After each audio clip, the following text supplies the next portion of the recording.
إن الحمد لله نحمده ونستعينه ونستغفره ونعوذ بالله من شرور أنفسنا ومن سيئات أعمالنا من يهد الله فلا مضل له ومن يضلل فلا هادي له وأشهد أن لا إله إلا الله وحده لا شريك له وأشهد أن محمدا عبده ورسوله أما بعد فإن خير الحديث كتاب الله وخير الهدي هدي محمد صلى الله عليه وسلم وشر الأمور محدثاتها وكل محدثات بدعة وكل بدعة ضلالة وكل ضلالة في النار.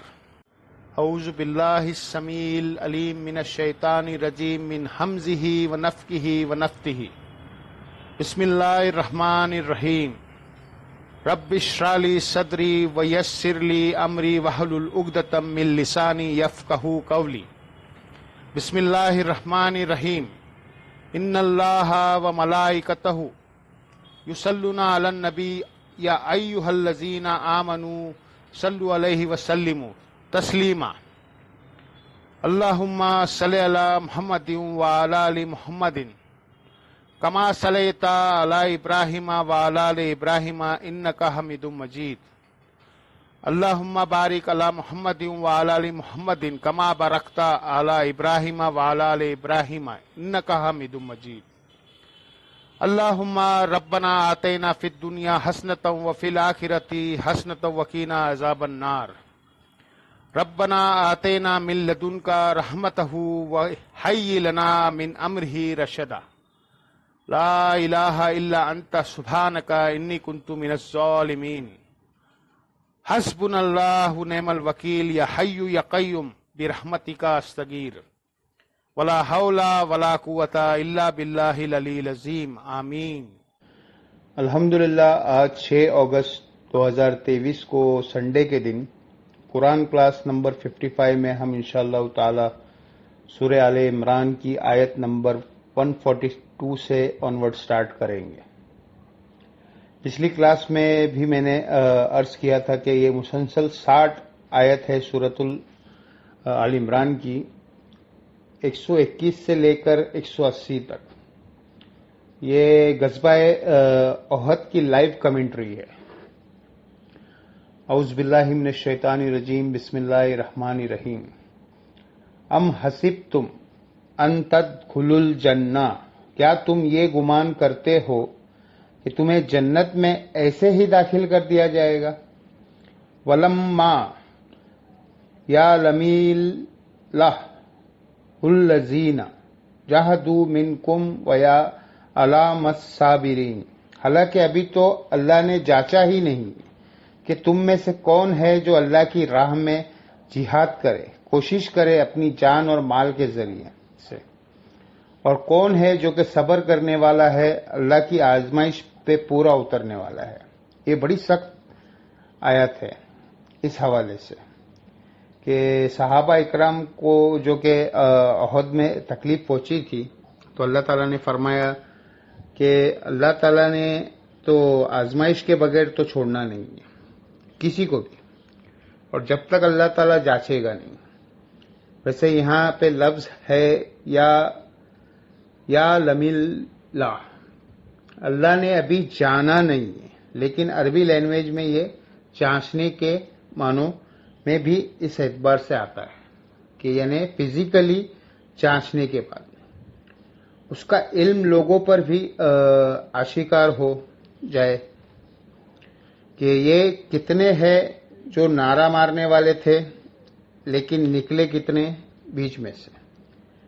جس طرح کے غزوہ احد میں نعرہ مارتے ہوئے تو 1000 کا لشکر گیا تھا، 300 تو بیچ میں سے ویسے ہی نکل گئے بغیر لڑے کیے عبداللہ ابن ابی کے ساتھ.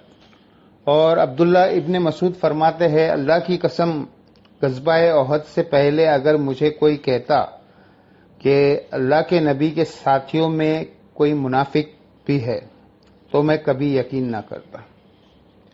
ظاہر ہے کہ خود سلیم الفطرت لوگ ہو ان کو سارے اچھے ہی نظر آ رہے ہوتے ہیں، سیدھے سادے لوگ بھی ہوتے ہیں نا. وہ تو جب عبداللہ ابن ابی کے ساتھ 300 لوگ الگ ہوئے اور 700 بچے، جبکہ سامنے 3000 کا لشکر تھا، تب پتا چلا کہ یہ 300 تو صرف نعرے مارنے والے تھے. جس طرح آج بھی نعرے مارنے والوں کی تعداد زیادہ ہے، مسجد میں نماز پڑھنے والوں کی بہت کم. تو یہ ریشیو پروپورشن شروع سے ہی اسی طریقے سے ڈسٹربڈ ہے. تو اللہ تعالیٰ ان کو جانچے گا تاکہ وہ سامنے آ جائے سب کے. یہ کتنا دعوے دار جو بنتا پھرتا ہے، اب اس سے دعوے پر کہاں تک پورا سچا اترا. اللہ تعالیٰ تو اپنے علم سے پہلے ہی جانتا ہے کہ کسی شخص نے کیا کرنا ہے، لیکن اس کے عدل کا تقاضا یہ ہے کہ وہ انسانوں کو ننگا کر دیتا ہے عملی طور پر، تاکہ باقیوں کو بھی پتا چلے کہ یہ لوگ اسی قابل تھے.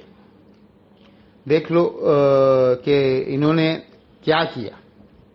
اسی طریقے سے اہل ایمان کو بھی اللہ کو نکھارتا ہے اور باقی لوگوں کو کہتا ہے کہ دیکھو اگر اس کو جو مرتبہ ملا ہے نا تو کسی قربانی کی وجہ سے. اگر سیدنا حسین ابن علی اس طریقے سے مظلومانہ شہید نہ ہوتے تو قیامت والے دن اللہ کے خلاف حجت کوئی شخص یہ کھڑا کر سکتا تھا کہ ہم نے تو دین کے لیے اتنی قربانی کی اور اس کو صرف نبی کا نواسا ہونے کی نسبت کام آئی. تو اللہ تعالیٰ نے دیکھے نا اس آزمائش میں ڈالا ہے کہ اب کوئی شخص اٹھ کے دعویٰ نہیں کر سکتا کہ میری قربانیاں ان سے زیادہ ہے. اسی لیے اللہ نے دنیا میں آزمائش والا سلسلہ رکھا ہے تاکہ کوئی آخرت میں یہ نہ کہے کہ اللہ تو نے تو مجھے ٹیسٹ کیا ہی نہیں تو میں بڑا اچھا پرفارم کرتا. تو اللہ نے دنیا میں یہ آزمائش والا سلسلہ رکھا ہے اور یہ سب پہ آنی ہے. وَلَا نَبْلُ وَنَّكُمْ بِشَيْءٍ مِّنَ الْخَوْفِ وَالْجُوعِ وَنَقْصٍ مِّنَ الْأَمْوَالِ وَالْأَنفُسِ وَالثَّمَرَةِ. ہم ضرور آزمائیں گے تمہیں تھوڑے سے خوف سے، بھوک سے، جان اور مال میں نقص سے. اور پھر بشارت ہوگی ان لوگوں کے لیے جو کہ ہر مصیبت میں کیا کہیں گے، ان للہ و انا الیہ راجعون، اور صبر کرنے والے ہوں گے. تو یہاں پر بھی صحابہ کو آزمایا گیا اور اللہ تعالیٰ نے اہل ایمان کو آزمائش میں کامیاب کیا الحمدللہ. صحیح بخاری میں ایک حدیث ہے کہ صحابہ اکرام نے جب کافروں کی طرف سے آنے والی تکلیف پہ نبی علیہ السلام کو شکایت کی، یا رسول اللہ کہ کب اچھے دن آئیں گے، تو آپ علیہ السلام بڑے ناراض ہوئے اور اپنے غصے کے عالم میں فرمایا کہ تم سے پہلے لوگوں کو تو اتنا آزمایا جاتا تھا کہ ان کے جسموں پر لوہے کی کنگیاں پھیری جاتی تھی کہ گوشت میں سے وہ ہڈی تک پہنچ جاتی تھی اور ان کے سر کے اوپر آرا رکھا جاتا تھا اور کہا جاتا تھا ایمان چھوڑ دو ورنہ 2 ٹکڑے کر دیے جائے گی، زمین میں گاڑ کے سینے تک، اور پھر بھی وہ اپنے ایمان پر ثابت قدم رہتے تھے. تو یہ تو بات بھول جائے کہ اللہ کو دودھ پینے والے مجنو چاہیے. اللہ تعالیٰ نے آزمائش ضرور ڈالنی ہے. ہر شخص کی آزمائش ڈیفرنٹ ہے. بعض اوقات آپ کو کوئی شخص آزمائش میں نظر نہیں آ رہا ہوتا ہے، لیکن اس کا وہ پہلو چھپا ہوا ہوتا ہے. ایک امیر آدمی کی آزمائش ڈیفرنٹ ہے، غریب کی ڈیفرنٹ ہے، حکمران کی ڈیفرنٹ ہے، عوام کی آزمائش ڈیفرنٹ ہے. اینڈ آف دا ڈے اللہ تعالیٰ نے سب کو آزمانا ضرور ہے. اور اس کا کلائمیکس جو ہے سورۃ العنکبوت کے بالکل سٹارٹ میں آتا ہے، الف لام میم احسب الناس ان یترکوا ان یقولوا آمنا وہم لا یفتنون. کیا لوگوں کو اس بات پہ ہی چھوڑ دیا جائے گا کہ بس وہ کہے ہم ایمان لائے اور ان کی آزمائش نہ ہوگی؟ وَلْقَدْ فَتَّنَّ لذینا من قبلہم، اور بے شک اللہ نے ان سے پہلے بھی جتنے لوگ گزرے ہیں تمام نبیوں کی امتیوں کو آزمایا ہے۔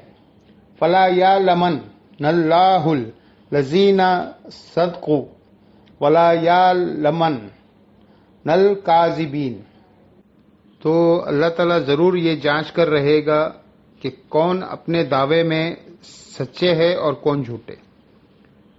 یہ جانچ کر اللہ تعالیٰ حجت تمام کرتا ہے۔ اگر اللہ تعالیٰ جنت اور دوزخ کا فیصلہ بغیر جانچے ہی کر دیتا تو کئی دوزخیوں نے یہ کہنا تھا، یا اللہ تو نے چانس ہی نہیں دیا، دیکھنا تھا ہم کیا کرتے تھے۔ تو یہاں پر چانس ملا ہوا ہے، آپ دیکھیں موت کے منہ سے واپس آ کے پھر وہی کام کرتے ہیں۔ اکثر آپ دیکھیں ایئر کریشز میں جو لوگ بچ جاتے ہیں یا کریش ہوتے ہوتے پلین بچ جاتا ہے، تو ہونا تو یہ چاہیے کہ لینڈ کرتے ہی سیدھے جا کے توبہ ٹائپ ہو، بس وہ زمین پر پاؤں رکھتے ہی دماغ پھر آسمان پر پہنچ جاتا ہے ان کا۔ سورہ الف لام میم اور السجدہ میں بھی اللہ نے اس کا ذکر کیا ہے۔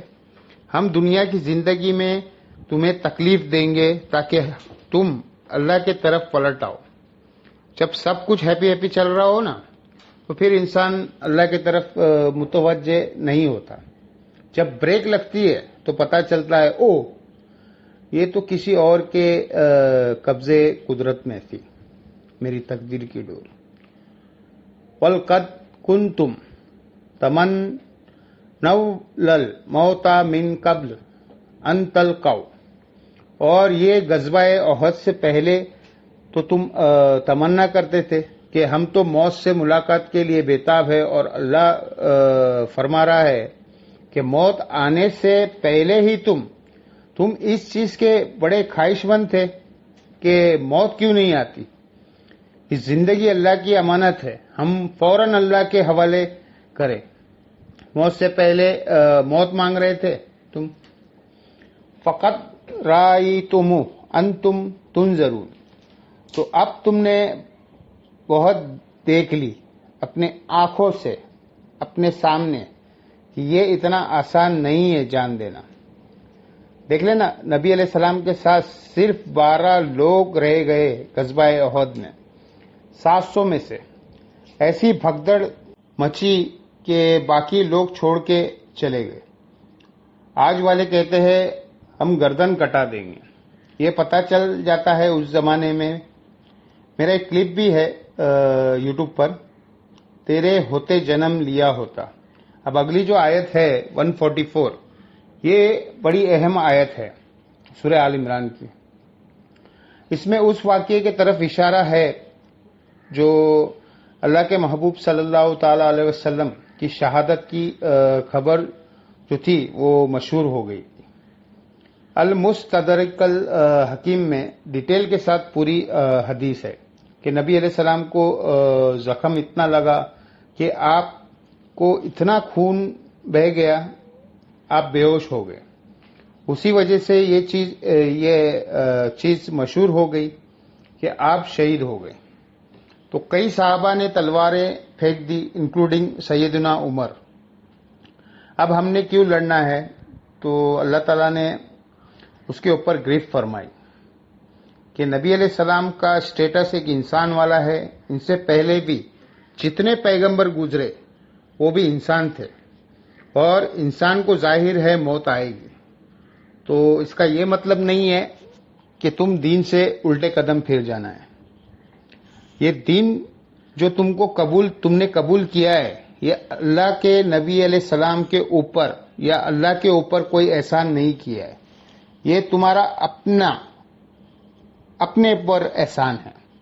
اگر ثابت قدم رہو گے تو اللہ تمہیں جزا دے گا، اور جو کوئی دین سے الٹے قدم پھرے گا تو اللہ کا کچھ نہیں بگاڑ سکے گا۔ وما محمد الا رسول، اور دیکھو محمد تو نہیں ہے مگر ایک رسول، قد خلت من قبلہ رسول، ان سے پہلے بھی کئی رسول گزر چکے ہیں۔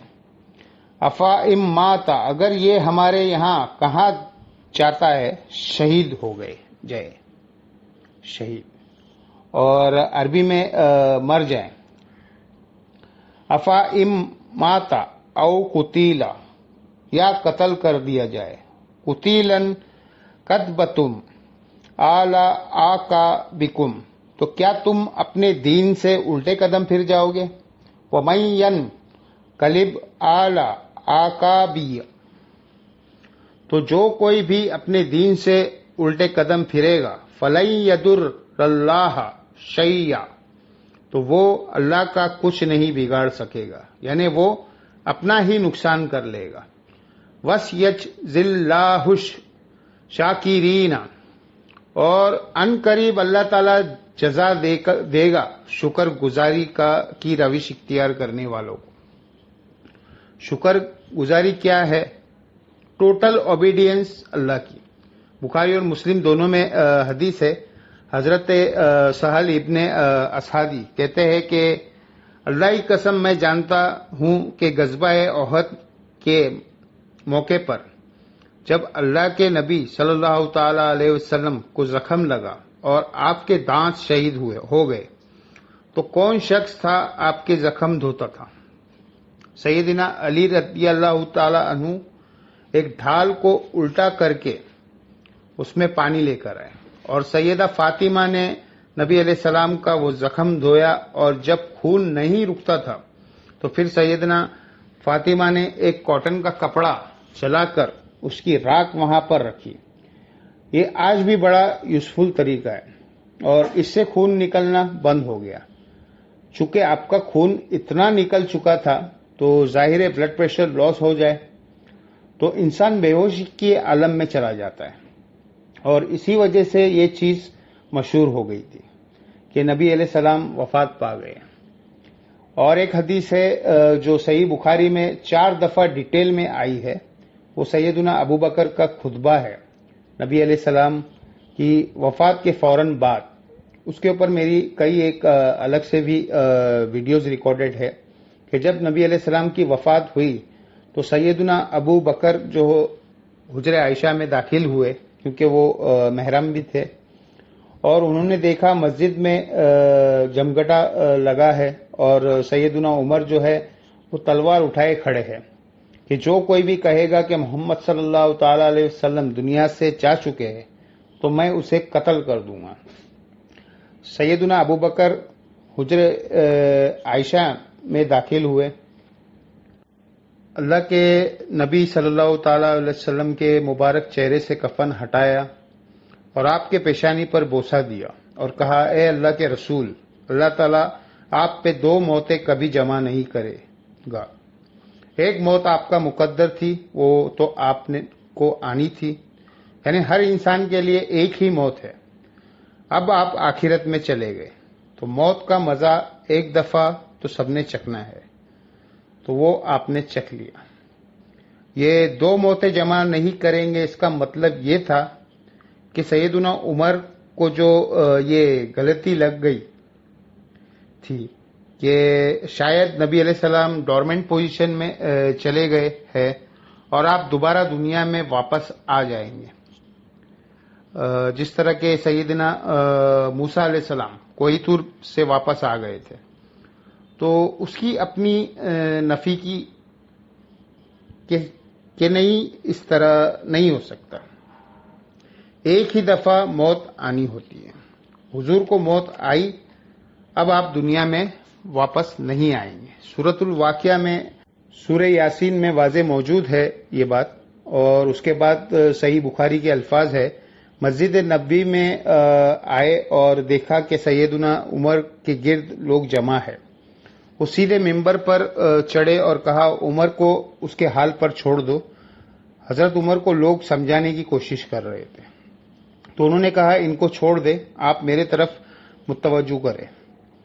کیونکہ حضرت ابو بکر کا ایک مرتبہ اس حوالے سے حضرت عمر سے بھاری تھا، لوگ ان کے طرف متوجہ ہوئے تو انہوں نے ممبر پہ چڑھتے ہی پہلے جملہ حمد و سلام کے بعد بولا، وہ پاکستان کے قانون 295C میں کروڑوں لوگ اس کو گستاخیہ کھانا جملہ سمجھتے ہیں.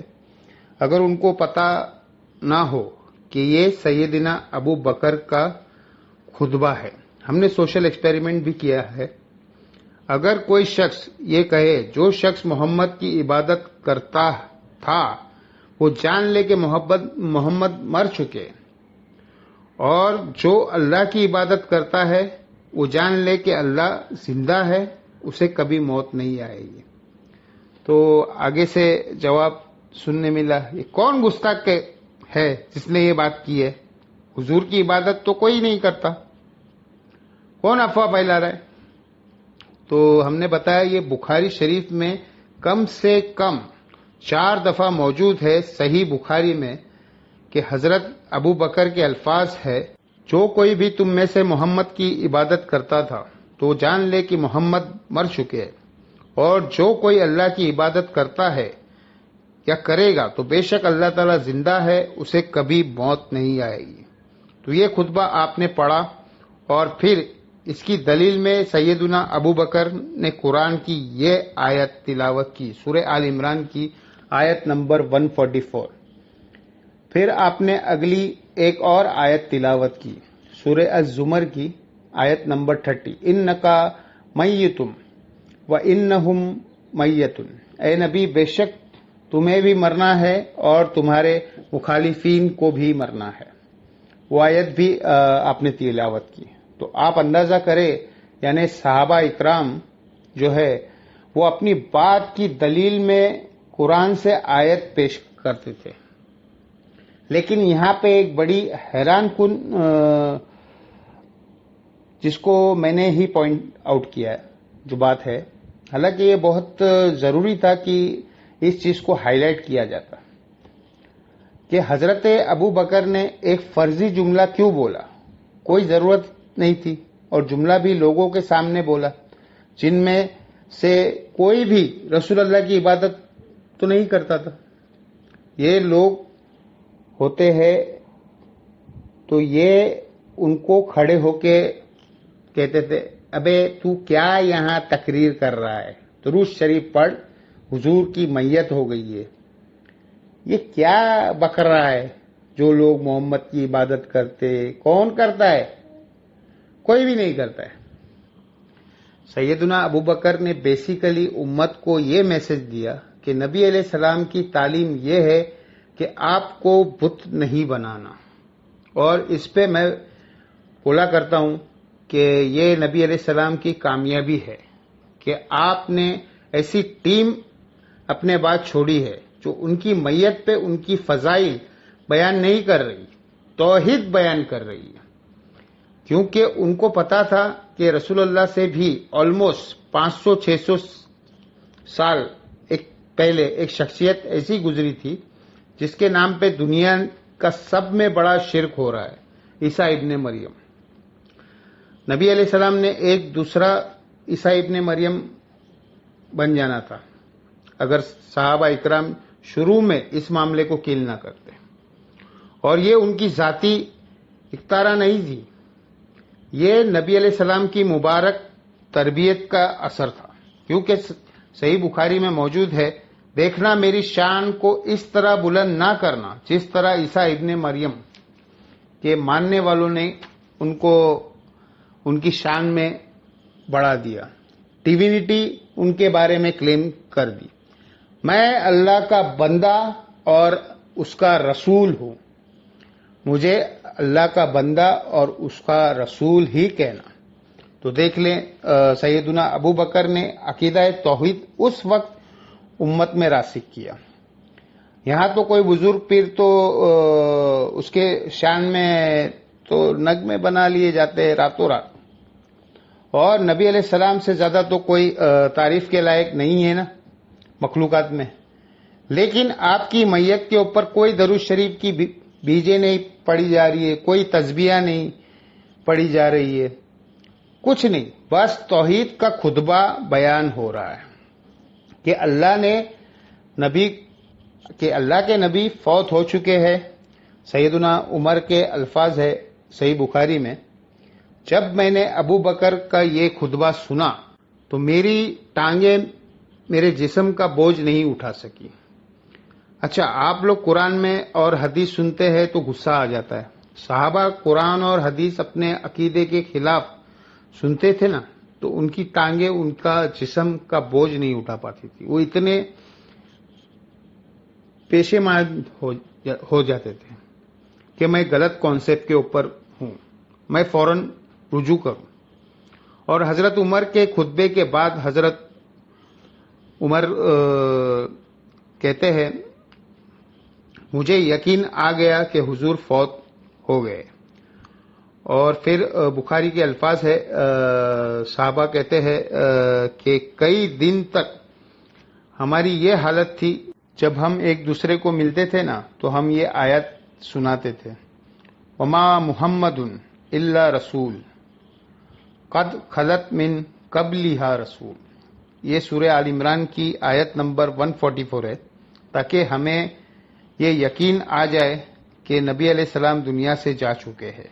صحاباؤں کو تو ظاہر ہے مشن لے کے چلنا تھا، ان کو تو پتا تھا پیغمبر کا کام ہے اللہ کا پیغام دنیا تک پہنچانا، اس کے بعد وہ کام امت کے حوالے کر کے چلے گئے. اب پیغمبر کے ساتھ نسبت اس کی ہوگی، محمد الرسول اللہ کا جو لاڈلا قیامت کے دن وہ ہوگا. حضور کی شفاعت کا حقدار وہ شخص ہوگا جو نبی علیہ السلام کے مشن کو آگے لے کے چلے گا. یہی نہیں کہ جتنا اونچا نعرہ مارے گا. ہم لوگوں نے تو اس حوالے سے بالکل کانسیپٹ جو ہے نا بدل لیے ہوئے، کیونکہ ہمیں قرآن ہی نہیں پڑھا. قرآن پاک میں نبی علیہ السلام کا سچا محب اور سچا پیروکار کس شخص کو ڈکلیئر کیا گیا ہے، یہ آپ دیکھیں. بڑی سخت آیت ہے جی، یقین کرے انسان ہل جاتا ہے. آیت نمبر ہے 157-158. الذین یتبعون رسول نبی الامی الذی یجدونہ مکتوبا عندہم فی التوراۃ. ایمان کے بارے میں آ رہا ہے کہ یہ اس نبی کی پیروی کر رہے ہیں، اس نبی امی کی جس کا ذکر یہ لکھا ہوا پاتے تورات اور انجیل میں. یکمروہم بالمعروف، جو انہیں حکم دیتا ہے نیکی کا، وینہاہم عن المنکر، اور روکتے ہیں انہیں برائی سے، ویحل لہم الطیبات، اور حلال کرتے ہیں ان کے لیے پاکیزہ چیزیں، ویحرم علیہم الخبائث، اور حرام کرتے ہیں خبیث چیزیں، یعنی اللہ کے اذن سے وہ شریعت کا پیغام پہنچاتے. وَيَدَاهُمْ إِسْرَهُمْ وَالْأَغْلَالَ الَّتِي كَانَتْ عَلَيْهِمْ، اور جو بوجھ ان پر چکے تھے، جو انہیں گلے میں توق تھے، ایک قسم کی شریعت اڈاپٹ کر لی تھی، وہ ان سے دور کرتے. فَالَّذِينَ آمَنُوا، بس جو ان پر ایمان لائے، بھی ہی اس کے اوپر جو ان کے ساتھ نازل ہوا، وَعَزَّرُوا، اور ان کی عزت کرے، وَنَصْرُوا، اور ان کی مدد کرے، وَاتَّبْعُوا النُّورَ الَّذِي أَنزَلَ مَعَهُ، اور اتباع کرے اس نور کی جو ان کے ساتھ نازل ہوا، یعنی قرآن. اولئک ھم المفلحون، یہی لوگ ہیں جو کہ فلاح پانے والے ہیں. یعنی اللہ تعالیٰ فرما رہا ہے کہ نبی علیہ السلام کا سچا امتی کون ہے، جو کہ ایمان لے کر آئے ان پر، اس کے بعد ان کی عزت کرے. یہ دونوں آسان کام ہیں. ایمان بھی لاتے ہیں لوگ، عزت تو ضرورت سے زیادہ کرتے ہیں. اللہ جس کو پکڑ لے گا نا، نبی علیہ السلام اس کو چھڑوائیں گے نہیں. نبی علیہ السلام چھڑوائیں گے اس کو جس کو چھوڑنے کا اللہ اذن دے گا. ٹھونس کے ساتھ کوئی کسی کو نہیں چھڑوا سکتا. شفاعت بالاذن ہے. ہر دفعہ نبی علیہ السلام جا کے سجدہ کریں گے اور اللہ تعالیٰ اذن عطا فرمائے گا. اور مقرر کرے گا تعداد اتنے لوگ جن کا ایمان اس لیول کا ہے، اب ان کو نکال لے، جن کا ایمان اس لیول کا ہے ان کو نکال لے۔ نبی علیہ السلام اپنی مرضی سے کچھ نہیں کر سکتے، یہ تو عقیدائی گستاخانہ ہے۔ وَالنَّصْرُ اور مدد کرو ان کے کاز میں، وَاتَّبَعُ نُورَ الَّذِي يُنزِلَ مَعَهُ اور اتباع اس نور کی جو ان کے ساتھ نازل ہوا، یعنی قرآن۔ اولئک ھم المفلحون ایسے لوگ ہیں جو فلاح پانے والے۔ تو صحابہ اکرام نے حضور کی میت کے اوپر عقیدہ راسخ کر کے بالکل صحیح بات بتا دی۔ اور آپ دیکھیں صحابہ کو کبھی یہ وہم بھی نہیں آیا تھا کہ نبی علیہ السلام سے ہم اب ڈائریکٹ کوئی بات کرنی ہے، ورنہ آپ دیکھیں حضور کی میت رکھی ہوئی تھی، صحیح بخاری میں ڈیٹیل موجود ہے، میرا ایک کلپ بھی موجود ہے اس پہ، سیدنا فاطمہ کا قاتل کون، اس میں نے ڈیٹیل میں بتایا ہے کہ کسی کے دماغ میں بھی مشورہ نہیں آیا کہ نبی علیہ السلام سے آپ کی میت ابھی باہر تھی، ابھی تو قبر میں نہیں گئے۔ جو لوگ قبر پہ جا کے مانگتے بزرگ بابوں کی، ابھی تو رسول اللہ کی میت باہر رکھی ہوئی ہے، جا کے میت سے پوچھ لے رسول اللہ آپ کا سکسیسر کون ہے آپ کے بعد۔ کسی کو وہم نہیں آیا، بات کے لوگوں کو پتہ نہیں کیا کیا دعویٰ کرتے ہیں۔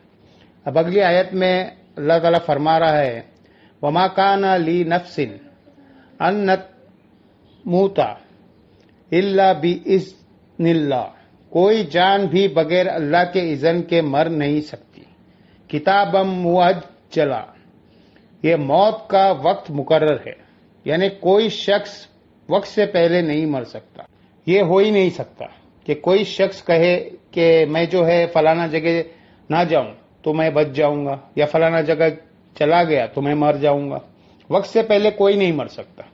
سورۃ النساء میں آیا ہے کہ اگر تم اپنے آپ کو مضبوط قلعوں میں بھی بند کر لو نا، موت تمہیں وہاں بھی آ کر رہے گی۔ اور سیدنا خالد ابن ولید کے جو اشعار ہے عربی میں، جو ان کے مقبرے کے ساتھ مسجد ہے، اس کی دیواروں پر ابھی بھی لکھے ہوئے کہ اگر موت جنگوں میں میدان جنگوں کے اندر آتی ہوتی تو میں نے 100 سے زیادہ جنگوں میں حصہ لیا ہے، اور میرے جسم میں کوئی ایک جگہ بھی ایسی بچی نہیں ہے کہ جس میں کوئی تلوار یا برچی کا زخم کے نشان نہ ہو، لیکن میں بھی آج ایک بوڑھے اونٹ کی طرح بستر مرگ پہ مر رہا ہوں۔ اگر موت میدان جنگ میں ہی آنی تھی تو میرے سے زیادہ سوٹیبل پرسنالٹی کوئی نہیں تھی۔ اور یہ خالد ابن ولید آج کل کے کوئی جنرل نہیں تھے جو پیچھے سے بیٹھے صرف حکم دے سکتے تھے، یہ وہ تھے جو فرنٹ سے لیڈ کرتے تھے اور دشمنوں کی صفوں میں آگے تک چلے جاتے تھے۔ تو موت ان کو آئی ہے تو بستر مرگ پر آئی ہے۔ بہرحال یہ تو حدیث ہے صحیح مسلم میں کہ جس شخص کے دل میں شہادت کی تمنا ہو وہ اپنے بستر پہ بھی مرے تو اللہ تعالیٰ اسے شہید لکھ دیتا ہے۔ اور اس کا اپوزٹ دوسری حدیث ہے کہ صحیح مسلم میں کہ جس شخص کے دل میں شہادت کی تمنا نہیں ہے تو وہ منافقت کی ایک شاخ پر مر گیا۔ وَلَا أَعُوذُ بِاللَّهِ وَتَعَالَى یعنی اللہ کے لیے جان کی قربانی کی تمنا ضرور ہونی چاہیے دل کے اندر، یہ ہمارے ایمان کا تقاضا ہے۔ وَمَن يُرِدْ ثَوَابَ الدُّنْيَا نُؤْتِیہِ مِنْهَا جو کوئی بھی دنیا کا فائدہ چاہے گا ہم اسے دے دیں گے۔ وَمَن يُرِدْ ثَوَابَ الْآخِرَةِ اور جو آخرت کا فائدہ چاہے گا نُؤْتِیہِ مِنْهَا ہم اسے اس میں سے دے دیں گے۔ وَسَنَجْزِي الشَّاکِرِینَ اور ان قریب ہم بدلہ دیں گے شکر گزاری کی روش اختیار کرنے والے کا۔ اس کا یہ مطلب نہیں کہ دنیا کی محنت چھوڑ کے صرف آخرت کی کرنی ہے، یہ مطلب نہیں ہے اس کا، کیونکہ دوسری جگہ سورۃ البقرہ میں گزر چکا ہے ربنا آتینا فی الدنیا حسنہ وفی الآخرتی حسنۃ وقینا عذاب النار.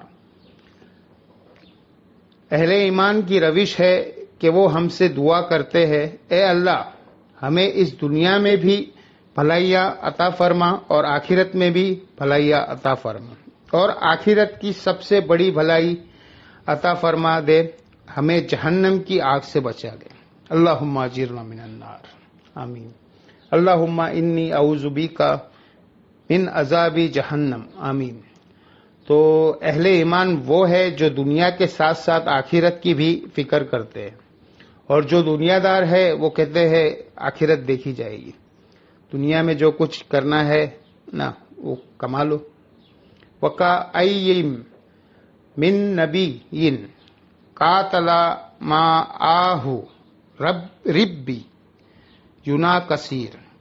اور کتنے ہی نبی ایسے گزرے ہیں کہ ان کے ساتھ میدان جنگ میں قتال میں شامل ہوئے ربی لوگ، یعنی اللہ والے لوگ.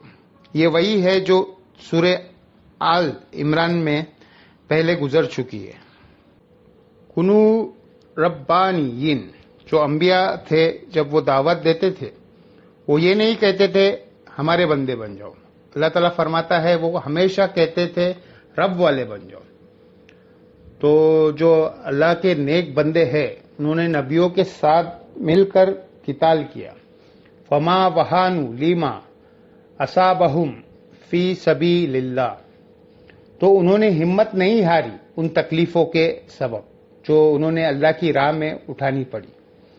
اب یہ بیسیکلی ساتھ ساتھ تربیت تھی صحابہ کی جو غزوہ احد میں واضح فتح شکست میں بدل گئی. تو اب بتایا جا رہا ہے اب ہمت ہار کے مت بیٹھے رہو.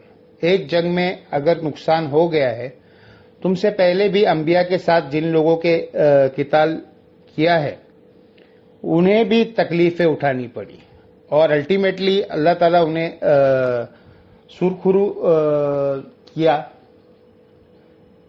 تو اگر اب یہ تکلیفیں گزارنی پڑ رہی ہے تمہیں، تو تم یاد کرو ان لوگوں کو جو تم سے پہلے انبیاء کے پیروکار تھے. انہوں نے کبھی ہمت نہیں ہاری ان تکلیفوں کے بعد بھی. وما ضعفوا وما استکانوا، اور نہ وہ کمزور ہوئے اور نہ ہار مانی کبھی. واللہ یحب الصابرین، اور اللہ تعالی محبت کرنے والا ہے، پسند فرماتا ہے جو صبر کی روش اختیار کرے.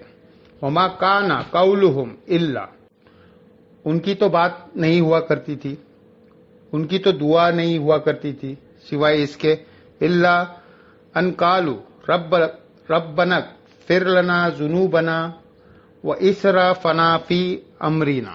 آمین. اے رب ہمارے بخش دے ہمارے گناہوں کو اور ہم نے جو زیادتیاں کی ہے، فی امرنا اپنے کاموں میں، وثبت اقدامنا اور ہمارے قدموں کو مضبوط کر دے، وانصرنا علی القوم الکافرین اور ہماری مدد فرما کافروں کے مقابلے پر. یہ سیم وہی الفاظ ہے آلموسٹ جو سورۃ البقرہ میں طالوت اور جالوت کے جب جنگ ہوئی تھی تو اس وقت حضرت طالوت نے اور ان کے ساتھیوں نے یہی دعا مانگی. تو بیسیکلی یہ دعا غزوہ بدر میں تعلیم کی گئی. غزوہ بدر سے پہلے سورۃ البقرہ کے اندر اور اب دوبارہ اس کی طرف یاد دلائی جا رہی ہے کہ اہل ایمان کی روش یہی ہوتی ہے میدان جنگ میں کہ وہ اللہ سے دعا کرتے ہیں، اے اللہ بخش دے ہمارے گناہوں کو اور ہمارے کاموں میں جو ہم سے غلطیاں ہو گئی.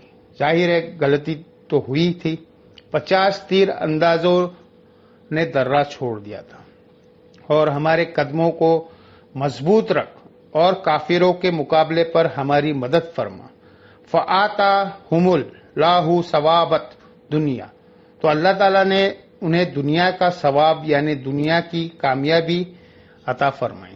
وحسن ثواب الآخری، اور جو عمدہ ثواب ہے آخرت کا وہ تو ابھی باقی ہے. اچھا، یہ صحابہ کو کہا جا رہا ہے، لیکن اب آپ دیکھیں یہ قلیل سی جماعت ہے 700 کی جسے اس طرح ٹرین کیا جا رہا ہے، ان کے تو گمان میں بھی نہیں تھا کہ کل کو ہم نے سپر پاور بن جانا ہے، لیکن اللہ تعالیٰ کو پتا تھا میں نے ان سے کیا کروانا ہے اس جماعت کے ذریعے۔ اس لیے میں اکثر کہتا ہوں کہ غزوہ احد کے موقع پر ایک ڈسپلن لوز ہوا ہے نا، اس کے بعد صحابہ نے کبھی کوئی جنگ نہیں ہاری، کیونکہ 60 آیت میں جس طریقے سے اللہ تعالیٰ نے ان کی غلطیاں کو ہائی لائٹ کر کے ان کی اصلاح فرمائی ہے، پھر انہوں نے اپنا ڈسپلن لوز نہیں کیا، کیونکہ اللہ تو قادسیہ اور یرموک بھی دیکھ رہا تھا کہ میں نے اتنی صدیوں کی جو بدماش حکومتیں ہیں ان لوگوں سے الٹوانی ہے۔ ان کے پاس تو نہ کوئی اسلحہ ہے نہ کوئی جدید ساز و سامان ہے کہ ان بڑی آرمیز کے مقابلے کر سکے، تو اگر یہ ڈسپلن بھی لوز کریں گے تو یہ پھر کس طرح ان کا مقابلہ کر سکتے۔ واللہ یحب المحسنین، اور اللہ تعالیٰ جو نیکوکاری کی روش اختیار کرنے والے ہے، جو محسنین ہے، ان کو پسند فرماتا ہے۔ یا ایھا الذین آمنوا، اے اہل ایمان، ان توطیعوا الذین کفروا، اگر تم کافروں کی پیروی کرنا شروع کر دو گے نا، یردکم علی اعقابکم، تو وہ لوگ تمہیں الٹے قدم پلٹا دیں گے تمہارے دین سے، فتن قلیبوا خاسرین، اور تم لوٹو گے اس حال میں کہ تم خسار پا جاؤ گے۔ تو کافر تو خود تو برباد ہوئے ہیں، ان کی خواہش یہ ہے کہ اہل ایمان بھی ان کی روش اختیار کر لو۔ یہ اسپیسیفکلی یہودیوں کے بارے میں ہے، جو مسلمانوں کو کے حوصلے پست ہو جاتے تھے ان کی باتوں سے۔ اللہ تعالیٰ نے فرمایا ان کی باتوں کے طرف توجہ نہیں دینا، تم نے نبی علیہ السلام کی پیروی اختیار کرنی ہے۔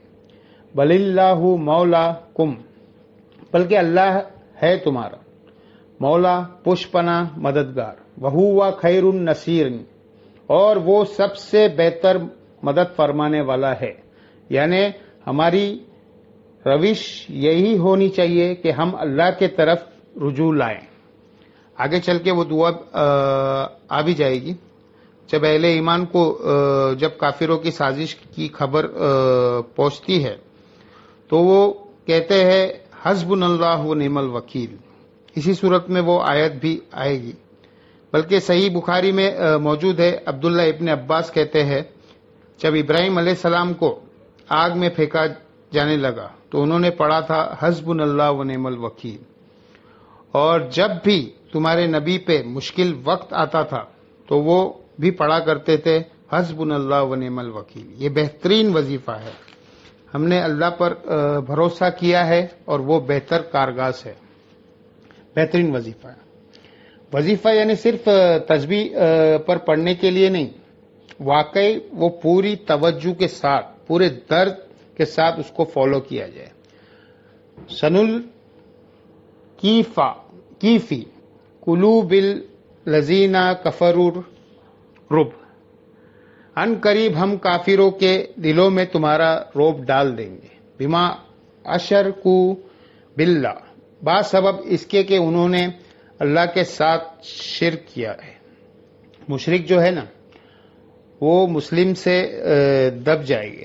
صحیح بخاری اور مسلم میں حدیث ہے کہ مجھے 5 ایسی خصوصیت سے دی گئی ہے جو مجھے سے پہلے کسی پیغمبر کو نہیں دی۔